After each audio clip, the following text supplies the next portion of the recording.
Good afternoon. Welcome to the January 26th policy meeting of the Phoenix City Council.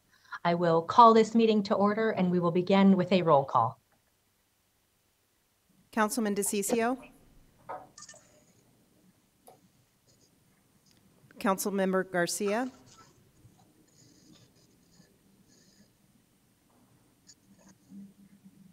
Councilmember Garcia.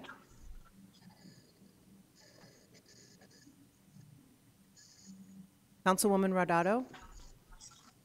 Here. Councilman Nowakowski. Councilwoman Pastor. Here. Councilwoman Stark. Here. Councilman Waring. Vice Mayor Williams. Here. And Mayor Gallego. Here. Thank you. We'll begin today with council information and follow-up requests. Council members. Mayor. Councilwoman Pastor. Thank you for the opportunity. Some of the announcements that I have for today. As we head into February and it's Black History Month, I'm excited to share with you my office's work in bringing to Phoenix Black History Matters mural program. We've been working with Gisette Knight in identifying 28 mural locations, which will feature key leaders from the past and present, along with their contributions to art, science, math, community, culinary worlds, just to name a few. On February 1st, all locations will be announced.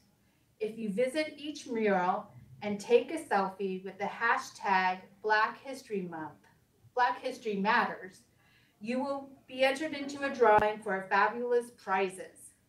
For more information, go to Facebook event and search Black History Month Mural Project. I'm also happy to share that construction of the Almost Home Dog Hotel has begun. The Dog Hotel is a place where dogs will be able to go while their homeless owners receive services to get back on their feet. We look forward to welcoming our first dogs in March. Finally, on February 18th, I will be joined by Tim Valencia from the city's Youth and Education Office to deliver much needed laptops to 1 in 10 for their residents and participants. Thank you. That completes my update. Thank you, Councilwoman, for that important work.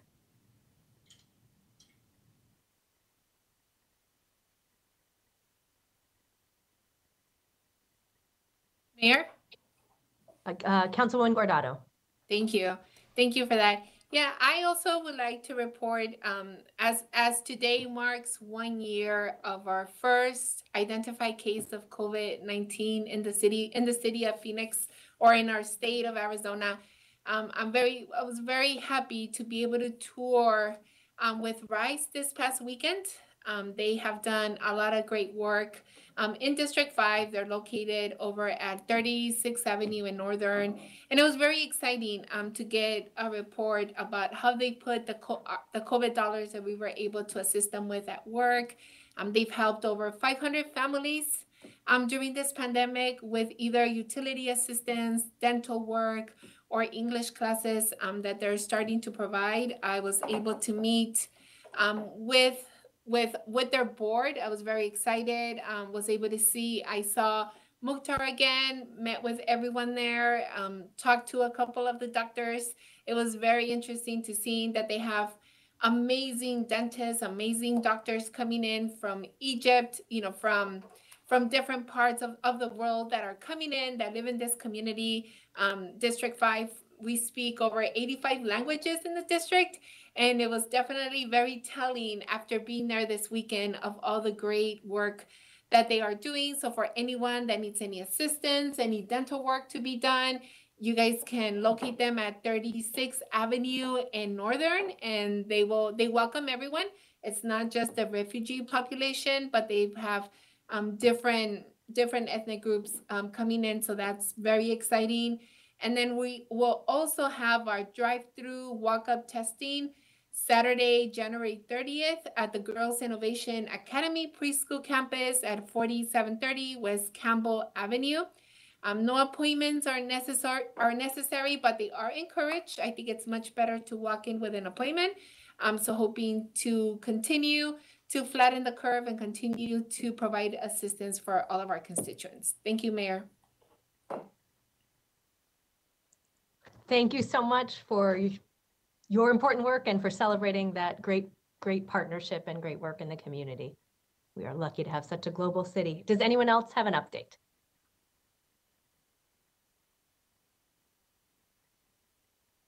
All right. Well, then I have a quick thank you to all of our city staff who have been working so hard on vaccinations. We are now vaccinating first responders, folks who work with childcare, park rangers and others. And I want to thank all of the employees who are stepping up to make that possible and make their fellow employees a little bit healthier. We are powering through COVID, although it's been another incredibly difficult week for both our city and our country, but thank you for those who are working towards that light at the end of the tunnel. I also wanted to recognize today is the last policy meeting for our incredible Assistant City Manager, Milton Dehoney. Want to thank him on behalf of the citizens of Phoenix for all you have done. Assistant City Manager Dehoney has taken on some of the most difficult challenges for our city, including very recently helping us navigate through COVID-19. He also does so much work behind the scenes, and there've just been so many situations where I don't know that everyone gets to see all that he does, but on things like emergency management, we are such a safer city, both his experience, his poise, and his forethinking. So Milton, thank you for taking on so many difficult challenges and helping us navigate. I have personally benefited from your advice, and I'm happy for your family, but sad for us. So thank you for your service to the city of Phoenix. With that, I will turn to our city manager. Thank you, Mayor. As we get to item 1, which is the COVID-19 update, I too want to express my appreciation for Milton and his service, his leadership on COVID issues over the last year, particularly, which has been a time unlike any other in city administration that any of us have experienced, and he has led our staff team in that and really formed a cohesive group with them. On a personal level, I want to express my appreciation too. Many people think that the red and blue divide in America has to do with politics, but Milton and I are an example of a red and blue divide, which is much deeper than that. Both he and I are from Kentucky, although Milton is from the part of Kentucky where Louisville Cardinal red is held high, and I am from the part of Kentucky where Kentucky Wildcat blue is held high. And anybody who knows the history of basketball in Kentucky will know that the red-blue divide there is pretty deep, but Milton and I have been able for the last 7 years to work through that heritage that we share. And in all seriousness, he has been an absolute professional and brought a lot to our staff, and I know that I speak on behalf of city employees who thank him for his time here. And with that, Mayor, I'll turn it over to you or directly to Milton to talk about our COVID item. Mayor, this is Councilwoman Stark. I take exception because I'm a hilltopper. You're a hilltopper. Thank you very much. That's right. Thank you very much. There is Western Kentucky also. Well, thank you, Mayor, members of council, and city manager. Only one team in Kentucky is currently ranked in the top 25. I'll let you all figure out which one that is and isn't. And with that, we'll get started with our COVID report. This is our first COVID report of 2021. Joining me today are HR Director Lori Bays and Deputy City Manager Jeff Barton. If we could bring the PowerPoint up, we will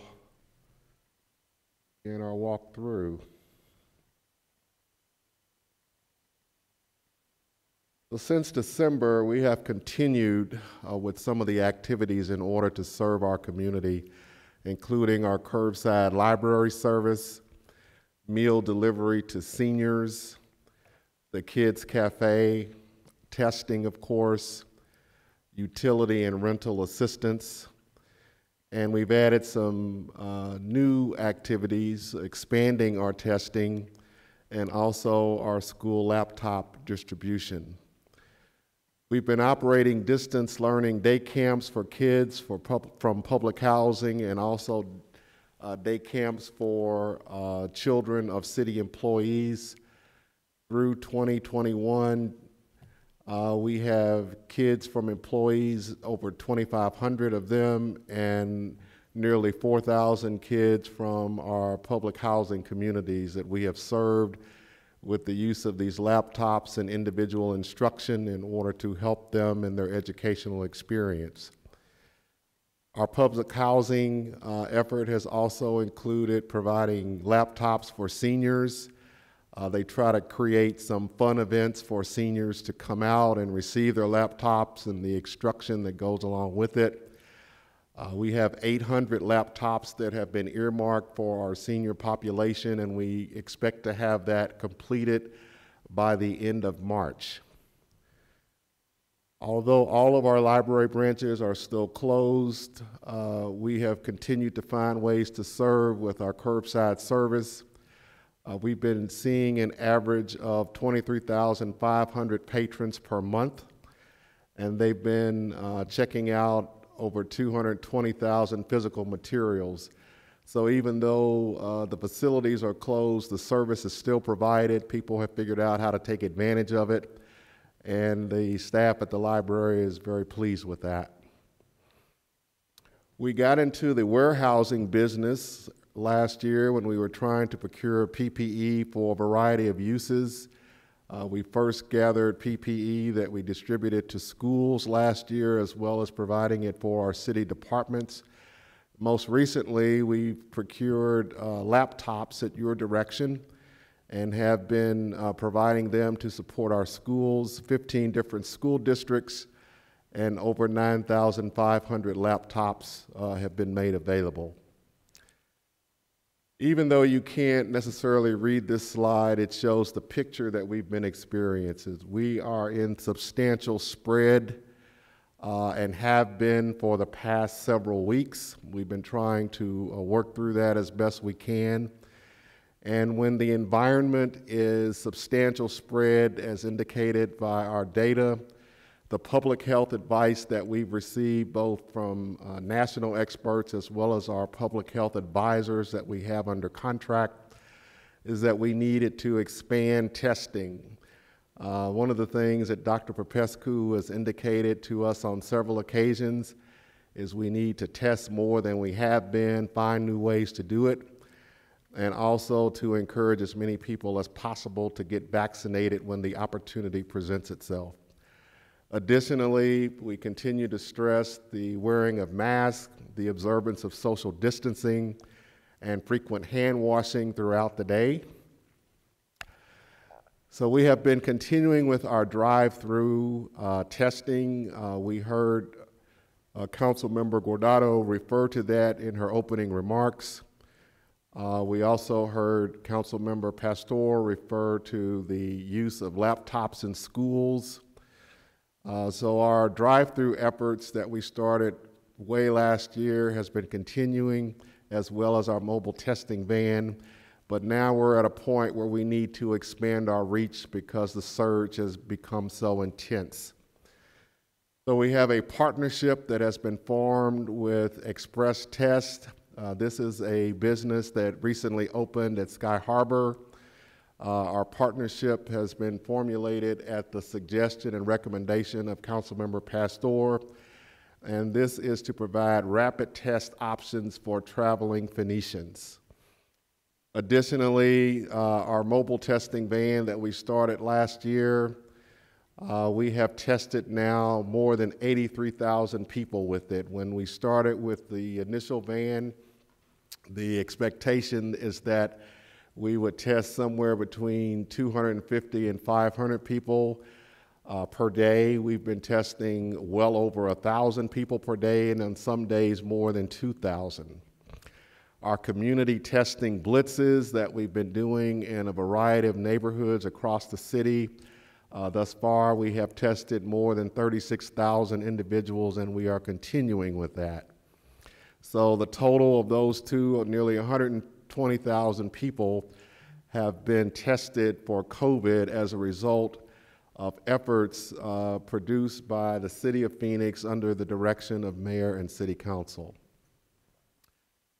The overwhelming response to the initial van, the data led us to conclude that we needed to add a second van, which we're in the process of doing now. This particular second van will provide multiple day stops. So that means we'll go into a red area, and instead of a one-day testing, we may be in an area for multiple days because we're trying to bend the curve. This van will be operating 3 days a week. We have a new clinical partner, Premier Lab, and they will be providing the COVID rapid test as well. And then we also are adding a new static site.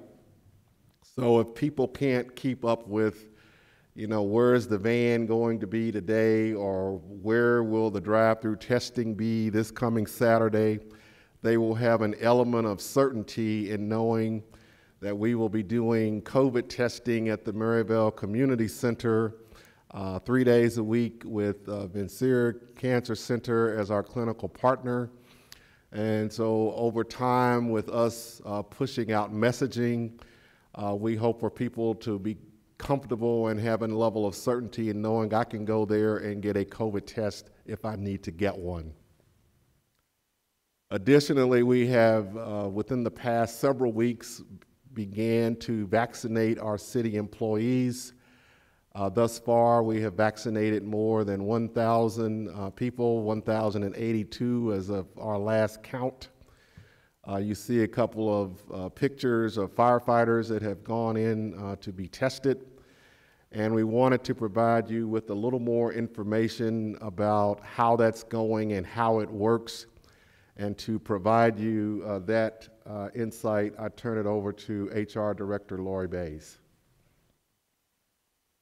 Thank you, Milton. Good afternoon, Mayor, members of the council.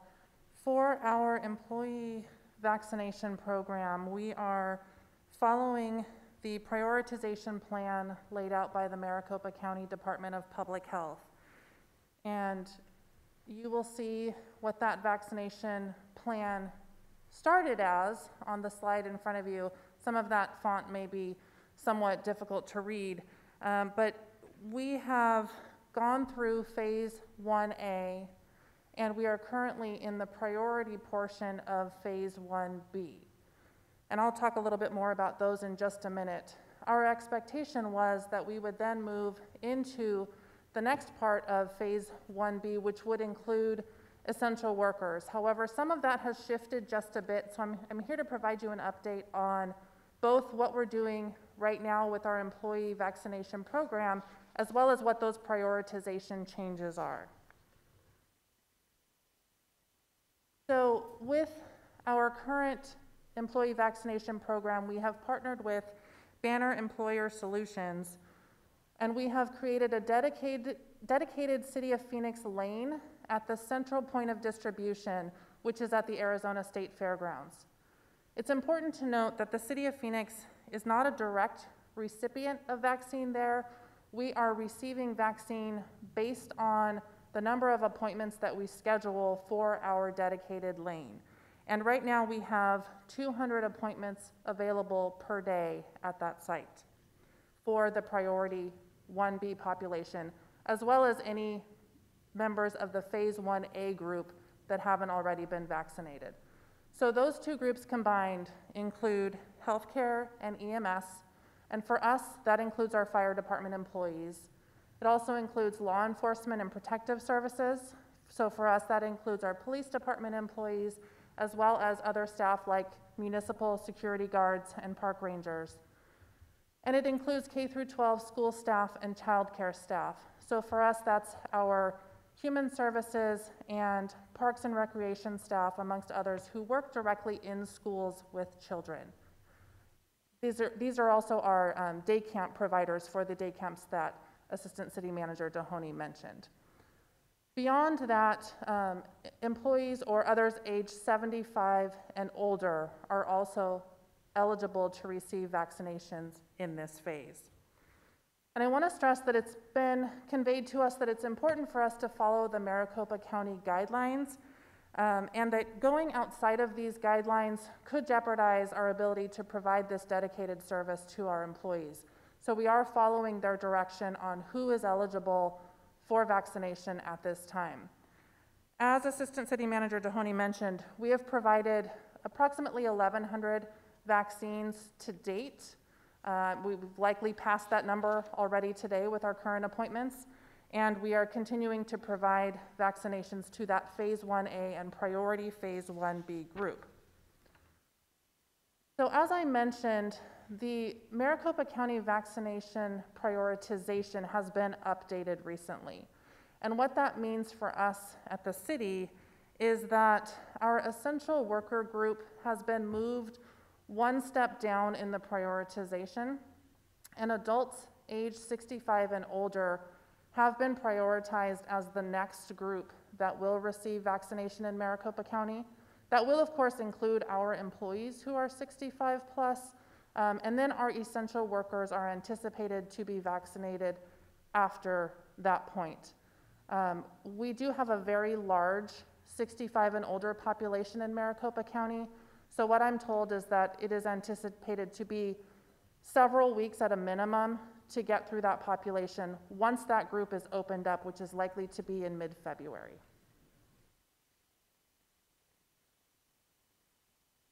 So right now what we are doing is continuing to vaccinate Phase 1A and Priority Phase 1B populations for the City of Phoenix. We are also following this new prioritization. So as I mentioned, the next group will include age 65 plus. For the City of Phoenix, we have approximately 270 employees citywide who are not already in those initial Phase 1A and priority groups that will be included in that. And then when we get to the essential worker group, we will have many additional city employees that will be included there. Additionally, adults with high-risk medical conditions will be prioritized, and we believe that that will be either in conjunction with or following adults with high-risk medical conditions. And this does continue to change as Maricopa County gets additional information about vaccine supply. It all really hinges on the amount of supply that is being distributed to Arizona, and then in particular to Maricopa County, where we get the supply for our City of Phoenix employees. Happy to answer any questions. Otherwise, I will turn it over to Jeff Barton. Mayor. Councilwoman Stark. Thank you. But people that are age 65 plus can also go through the state. Yes, Mayor, Councilwoman Stark, that is accurate. There is a bit of a difference between the Arizona state vaccination plan and the Maricopa County plan, which is why I specifically pointed out that for our City of Phoenix employees, we are following the Maricopa County plan. But you are absolutely correct that residents age 65 or older may make appointments at the state of Arizona vaccination sites, simply not at the Maricopa County sites. Okay, great. So in other words, like me, 65, I've made an appointment through the state. So hopefully by some of us making our appointments through the state, we can expedite to help our essential workers. Thank you, Mayor. Thank you, Councilwoman Stark, and certainly you make a good point. Councilwoman Guardado and I were just talking about essential transportation workers, whether at the airport or the folks who drive our buses or operate Dial-A-Ride, who do come in contact with a lot of the public. And then we have so many city employees, whether wastewater or those who are caseworkers who work directly with the public. And so I am going to urge the county to consider prioritizing both age 65 and essential workers during the same time period, because we do have folks who are out there and ought to be vaccinated as soon as possible. They have done very important work during Thank you, Mayor. COVID-19. And Mayor, I would agree with you on that, and I would encourage people that are 65 plus to take advantage of the state. And my husband and I are signed up at the state. We're going to the stadium in just about a week and a half. So thank you. Wonderful. Good advice, Councilwoman Stark. All right. Thank you. And thank you, Lori, to the whole HR team who's again taken on an unexpected role. Councilmember Garcia. Thank you, Mayor. I had questions, and is there things that we're doing to facilitate folks to get the vaccine? I mean, I have more concerns of the general public, but I'm wondering for staff, are we like allowing folks to go to the vaccine during work hours? Are we maybe someone that not be as literate online to set up appointments? Are we helping folks through that process, or are we doing other things to make sure that our employees have an easier path to getting vaccinated? Yes, Mayor, Councilmember Garcia, that's a great question. We are allowing city employees who are eligible to be vaccinated on city time. And we have a specific leave code that they are able to use for that, so that they're not using their own leave time.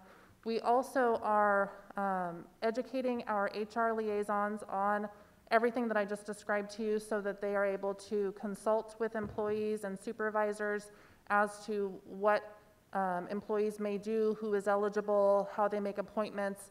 And we have a website for employees that has all of this information as well. In addition, we have a HR safety email address that people can email with questions, or they can call our HR center. So we have many resources available to help employees through the process, and we do want to encourage all employees who are eligible to be vaccinated. Thank you. And then, Mayor, I had another, I guess, general comment. I think it's been really frustrating for all of us to depend on the county and the state. And so for staff, I know it's hard because we didn't have the agency, I guess, like we did in testing or other situations. So thank you for navigating through that. But I do want to see, or I don't know if it's another part of the agenda, I'm just going to talk about it now. If there's other things we can do as a city, whether it's collaborating with ride shares, whether it's trying to open up a phone bank or some sort of assistance for folks, especially some of the elderly folks that may not be able to set their own appointments. Yeah, just trying to figure out and see if there's other ways we could be more supportive to our Phoenix residents.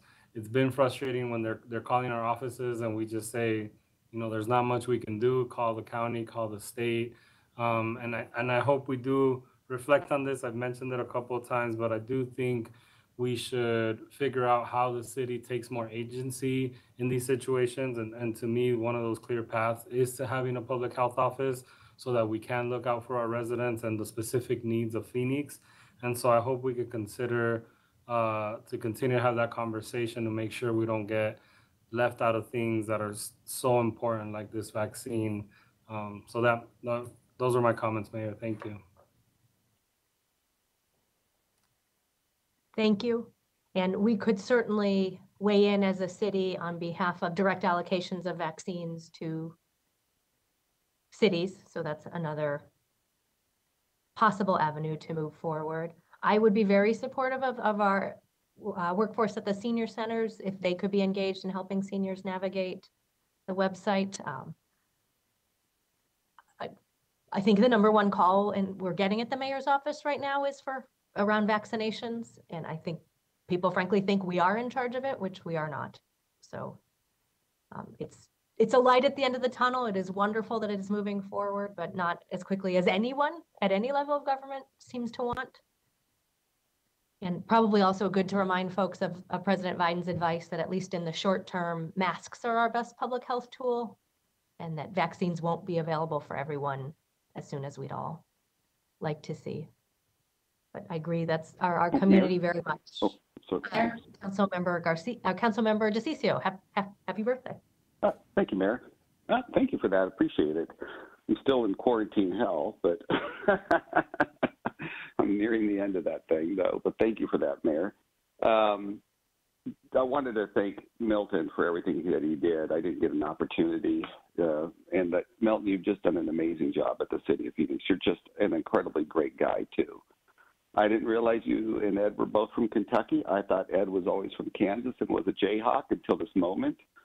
So you guys have the best basketball teams in the country, either from Kansas or Kentucky.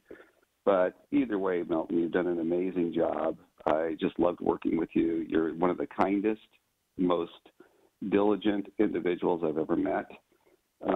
You're just an incredibly good person, and you've got a great soul. So God bless you with whatever it is you're going to be doing in the future.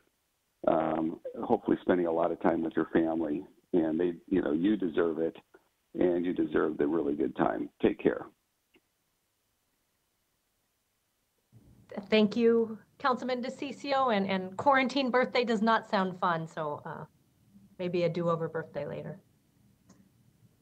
Mayor. Councilwoman Pastor. I agree with you on the seniors, because I believe we probably have staff that could reach out to our senior population, especially those that are connected to our senior centers, and getting them and assisting them on trying to get them through the system. What I do know, it does take about persistence, consistency in registering for the vaccination, and even at this point, registering for the second one. People are not able to get on for whatever reason. It's a challenging system, and so I highly encourage that we use our staff, or recommend to ask our staff to assist the community in getting them logged on and registered. A lot of seniors don't know how to do it, and so they need that extra hand. So thank you.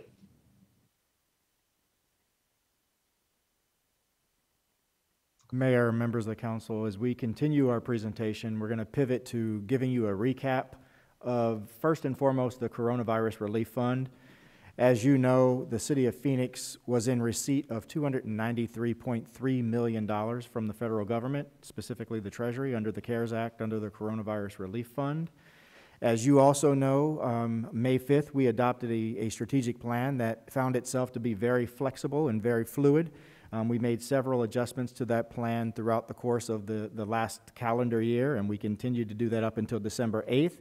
When you took your last action in anticipation of the closeout of that program, and we took action on that date specifically to reallocate and to repurpose approximately $43.4 million by using the public safety salary offset to some extent.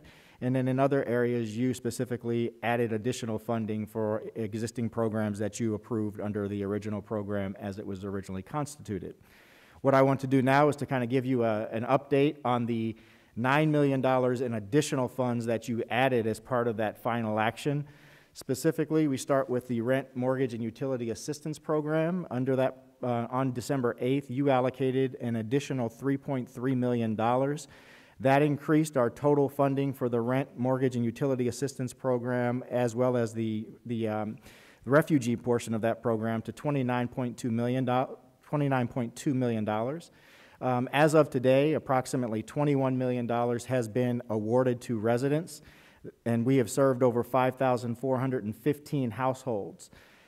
Based on information I received from Wildfire as of earlier this morning, we do anticipate those remaining funds to be expended fully and awarded fully by the end of March.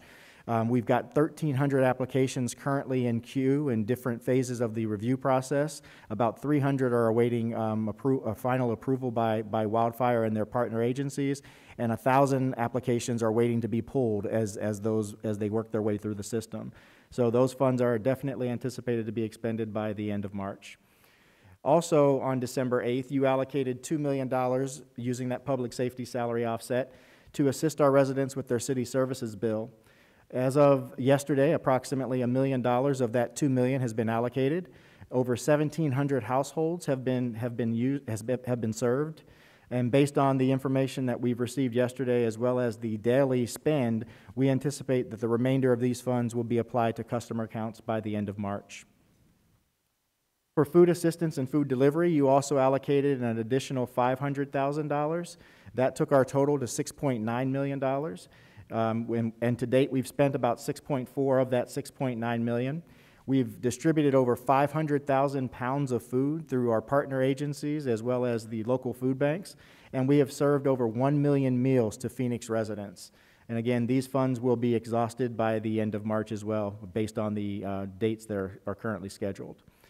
Community testing, you heard Milton talk a lot about this. On December 8th, you allocated an additional $2 million, raising our total to $7.5 million to support our community testing efforts.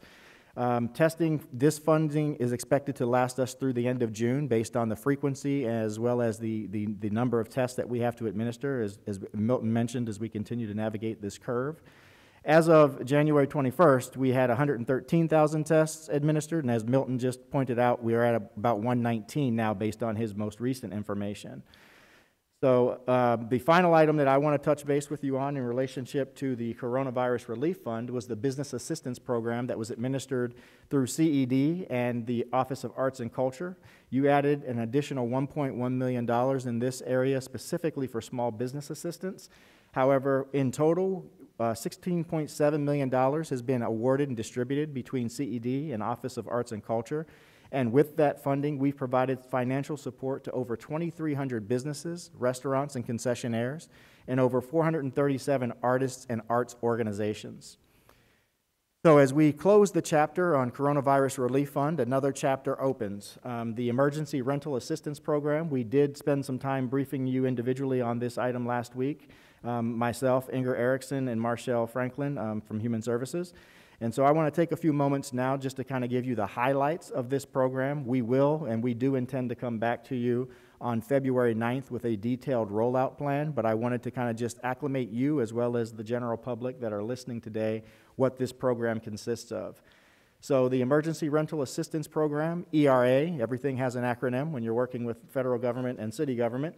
As of basically a week ago today, we did receive $51.1 million in a wire transfer from the U.S. Treasury. This program is very different from the program that we closed out under the Coronavirus Relief Fund. While both do have very strict quarterly reporting requirements, the quarterly reporting requirements under the ERA are even more intense and more labor intensive and will require an additional amount of staff oversight, both from internal staff as well as external contractors. We are specifically required to report on a breakdown of these funds as they're awarded in terms of a breakdown of the demographic of the individuals receiving them from a gender issue or gender perspective as well as a racial perspective. And so that in itself is onerous.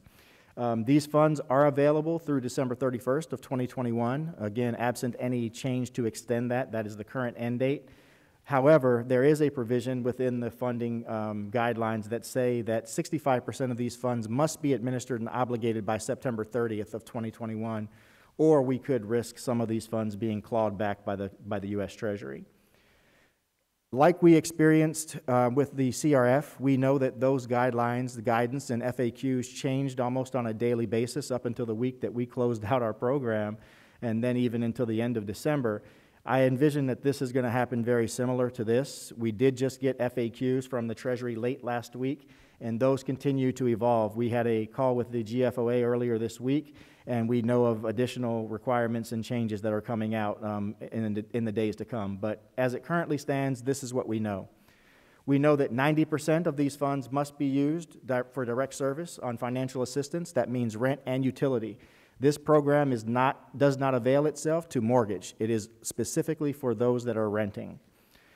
We also know that the applicants must meet very strict income requirements based on area median income. There's also further guidance and clarification that priority must be given to households that are at 50% of AMI or unemployed, those who have been unemployed for 90 days or more. This program does provide for financial assistance up to 12 months. It allows us to look back as well as look forward. However, looking forward does require recertification every 3 months. That means the residents have to come in, supply updated information, and our staff has to vet that information every 3 months. So again, this is very different from what we just went through a few months ago. Again, we plan to come back to you on February 9th, so that's about 2 weeks from now, with a very detailed plan about how we plan to roll this out, how we'd like to administer it, and to seek your guidance and your feedback on whether or not that plan is consistent with what your vision is for this $51 million. And with that, we'd be happy to answer any questions that you may have.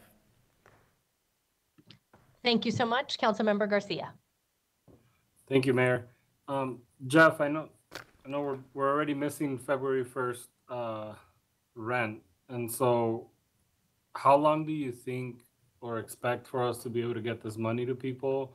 And is there prep work or things that we can work on from now to February 9th so that, you know, on that day we can hopefully just give you a green light and get the money to people as soon as possible? So first question, how long do you think after us voting will it take for you to get the money? And second question, can we do anything to hurry that up? Councilman Garcia, those are all excellent questions, especially considering what we went through the first time around. I know that's kind of what's probably at the forefront of your mind. We did have we've been meeting on this frequently, myself, Inger, and Marshall, about how to deploy. We've also looked at what we've learned from the past time we tried to deploy this. So there are a couple of things that we know right off the bat we want to do.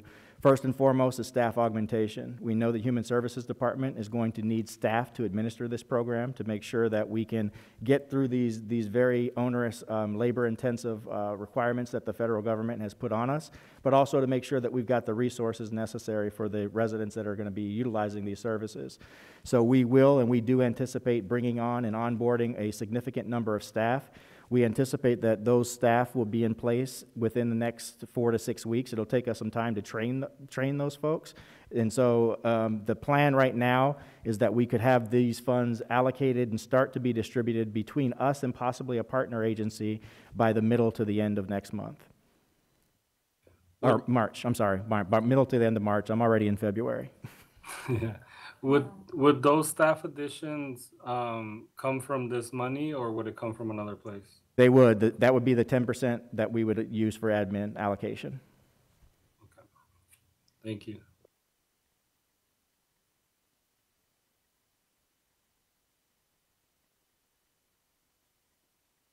Thank you. Jeff, do you have any additional slides? I do not. That is it, Mayor. All right.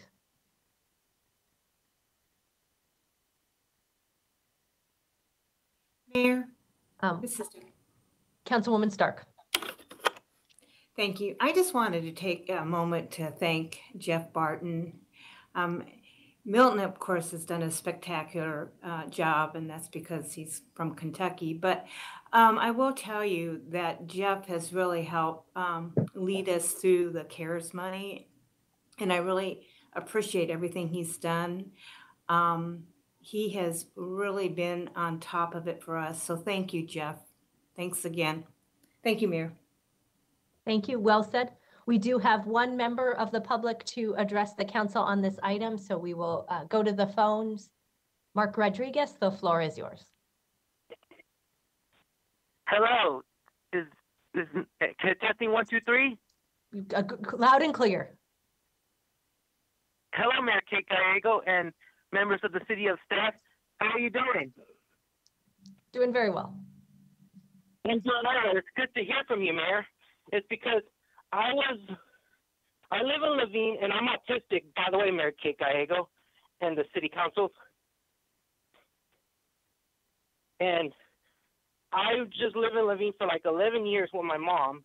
It's because I moved to Levine since I was 18 when back in February of 2010. It's because the COVID is just getting out of hand and people is just get testing like negative or positive and all that stuff. And all that stuff in the community is trying to get testing vans and schools like being virtual. And my nephew is in the 7th grade who is in the school because the rest of them are staying home. It's because I live with my family for 20 years. 30 years. Sorry. Hello? Still good, got a connection. Thank you, Mayor. It's good to hear from you because I was trying to be love with everybody and all that stuff, including the council members, including happy birthday to Mr. DeCiccio that you mentioned. That's what I've been saying. And that's it for me, Mayor. So long, farewell, auf Wiedersehen, goodbye. Wonderful, thank you, Mark. Mark has been a great advocate for our Levine Community Center, which is moving forward as well. And certainly good point about rising COVID cases as we've now hit 100 million known worldwide. What a time. And speaking of Levine, Councilmember Nowakowski has been advocating for more testing hours throughout the community, but particularly after 5 p.m. for folks who work during the day. So that's something I think we should keep in consideration. And thank you, Jeff, Inger, and team Human Services for all the work on rent and utility relief, which we desperately need. I am hopeful that we can particularly try to get it to our smaller landlords who are really struggling, folks who maybe have a duplex as their retirement and want to do the right thing and keep people living in their homes. But big challenges ahead. Do we have any concluding comments from our council members? All right, well, thank you so much for joining us today. Happy birthday to all celebrating. We are adjourned.